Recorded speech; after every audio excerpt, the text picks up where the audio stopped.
I mean, last time I spoke to you was obviously after the 4-1 disappointing game against Watford.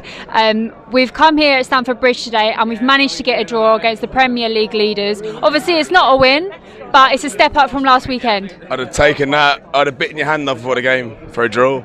I actually missed Sancho's goal because I was having a pint in the concourse at half time, but ran out. I seen all the lads celebrating. I seen the goal. Amazing, especially for Sancho. So, like, after the goal for Villarreal midweek, you want him to keep building on that and get better and better. And getting him a goal today, that's massive for him and his confidence and building him going in forward. But look, I'd have taken.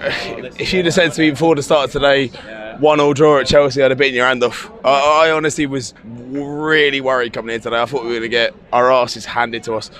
But, a 1-1 draw, I mean, they are still European champions, so it's not a bad result, really, at the end of the day. So I'd take it. And in all fairness, they've got a 1-1 draw against us with a penalty. So I think we can be happy with the result today. Obviously, we could have won the game, but I think a 1-1 draw, if you speak to 99% of United fans before the game, they would have taken that 1,000,000%. Yeah. And I think Michael Carrick seemed quite poised this week. Yeah, he did. I mean, look, you got to have some set of balls and you need to drop Ronaldo before the game. You got to have a serious set of cojones, as Troy Deeney said before. But look, he's dropped Carrick. He's dropped Ronaldo today, and it's worked out all right. Ronnie came on. Look, we had the chances later on in the game, but at the end of the day, 1-1 today at Stamford Bridge. I've been here after one of my first ever games is when Joe Cole absolutely schooled us and they won the league against us. So coming to Stamford Bridge in the form that they're in, getting a 1-1 draw, I know it's not the United way or whatever, but we did all right. And look, I was looking at the lineup today. I was not happy with it at all. We had 3 defensive midfielders, Fred, Matic and McTominay. Not happy with that, but at the end of the day, we've got a decent enough result away at Stamford Bridge, and Ralph comes in on Thursday and home at Arsenal. I think that's when the new era starts. I suppose that's it. He's definitely tried to switch it up a little bit. Obviously, Tellez, Eric Bailly as well, drop him Ronaldo today. I think he's almost just gone, do you know what? Let's just switch it up. Let's see how this goes. Yeah, well, I mean, Tellez isn't by choice; it's by force. It chores out, but Tellez did himself a credit. He was brilliant. I don't think any of the lads can. None of the lads did themselves a disservice today. They were all brilliant on the pitch. Thought we were fairly good, to be honest. I was expecting us to be horrendous today. I was expecting a 3 or 4-0 drubbing today. I knew it was coming today, but I just wasn't expecting anything out of it.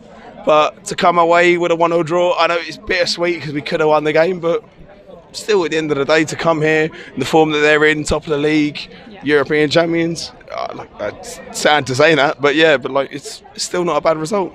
And as you say, we could have come away with a win today if it wasn't for that penalty. Do you think that was fair on Aaron Wan-Bissaka? To be honest, because I was in the away end, so I couldn't really see what happened. I just seen the bit of a scuffle. They stood up and they called a penalty. I can't personally say whether it was or wasn't because I couldn't see from where I was. They didn't play the replay in the ground. But that's just how it is. We've had penalties given to us that probably shouldn't have been in the past. That's just football at the minute as well, especially with VAR. They give a lot softer penalties than would have been in the past. But that's just it. And I mean, at the end of the day, it's taking them a penalty to get a draw with us. So I think we have to take the positives from that. I think we're looking at it positively now. We've got Ralph coming in to the end of the season, and he's coming in then for 2 years afterwards upstairs, which is the best appointment. I was going to say this to you because last time we spoke, obviously you was talking about the people higher up in the director's position. Obviously Ralph Rangnick, he's coming with a fresh pair of eyes, and not just that, but going into 2 years of consultancy as well. Surely he'll have maybe good influence up the top as well. Oh, yeah, 100%. I mean, you've seen what he's done, with every club he's been at, with Ulm, the first place he started at, and with Leipzig as well, from the lower tiers up to the Bundesliga. He builds clubs. That's what he does. That's what he's always done. And I'm just excited. It's nice to be excited for once. I'm going to all the away, get home and away, and it's just nice to be excited about what's happening at United for again.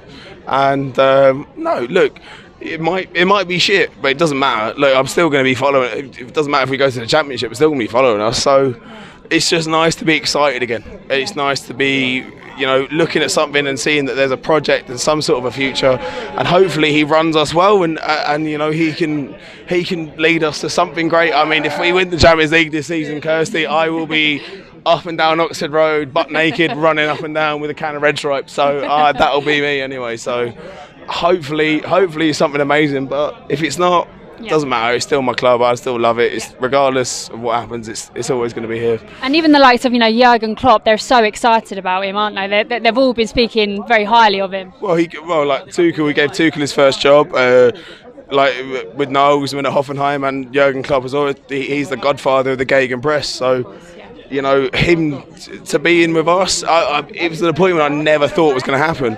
I was looking at, like, I mean, there was talk of Brendan Rodgers. If we had Brendan Rodgers, I'd have considered stop going, because that would have just been the end of it for me. But like, look, it's an appointment I never thought we'd make, but we've made it. And like, you know, if it comes out all right, you know, if we get a Champions League semi or quarter, and then, you know, do well in the FA Cup and finish in the top 4, that's all we can kind of hope for now at the minute. We're gone past the stage of winning the league. That's well out of reach. But, you know, a decent end to the season, a bit of excitement. You know, it's just all we can hope for. Yeah, and a bit of excitement, as you say. A bit of excitement. That is all I want. If we get to an FA Cup final, that's kind of the best we're hoping for now.